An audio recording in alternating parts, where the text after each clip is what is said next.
Family কার্ডের বৈশিষ্ট্য হচ্ছে ফ্যামিলি কার্ড প্রত্যেক বাড়ি বাড়ি যাবে। ফ্যামিলি কার্ডের কাছে কারো যাইতে হবে না। ফ্যামিলি কার্ড প্রত্যেক বাড়ি বাড়ি যাবে। রংপুরেও খোঁজ নেবেন যে বিগত সময়ে কি পরিমাণ সাহায্য সহযোগিতা পেয়েছেন, এবার 30শে জুনের মধ্যে কি পরিমাণ পেয়েছেন, এবং উৎসাহিত করবেন আপনাদের কর্মকর্তাদেরকে যে আপনারা আরও ভালো কাজ করেন। আপনারা যত বেশি মানুষের পাশে দাঁড়াবেন, সরকার আপনার পাশে দাঁড়াবে। আর আপনি যদি ঘুমিয়ে থাকেন তাহলে সরকারও ঘুমিয়ে থাকবে। অর্থাৎ আপনাকে তুলে ধরতে হবে আপনার এলাকার সমস্যা কি, উপজেলা তুলে ধরবে, জেলা তুলে ধরবে, তাহলেই না সত্যিকার অর্থে কেন্দ্রে তখন এটা যাবে।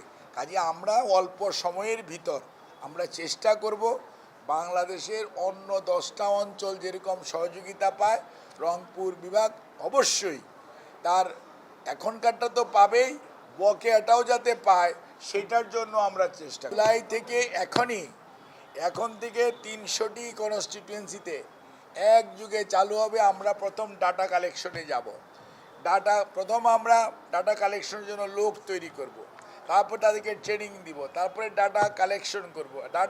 ফ্যামিলি কার্ডের বৈশিষ্ট্য হচ্ছে ফ্যামিলি কার্ড প্রত্যেক বাড়ি বাড়ি যাবে। ফ্যামিলি কার্ডের কাছে কারো যাইতে হবে না। ফ্যামিলি কার্ড প্রত্যেক বাড়ি বাড়ি যাবে এবং বাড়ি বাড়ি যে তথ্য সংগ্রহ করবে সেই তথ্য ওখান থেকেই তারা কম্পিউটারে আপলোড করবে। সেখান থেকে অটোমেটিক্যালি জেনারেট হবে কারা ফ্যামিলি কার্ড পাওয়ার উপযুক্ত, কারা উপযুক্ত না।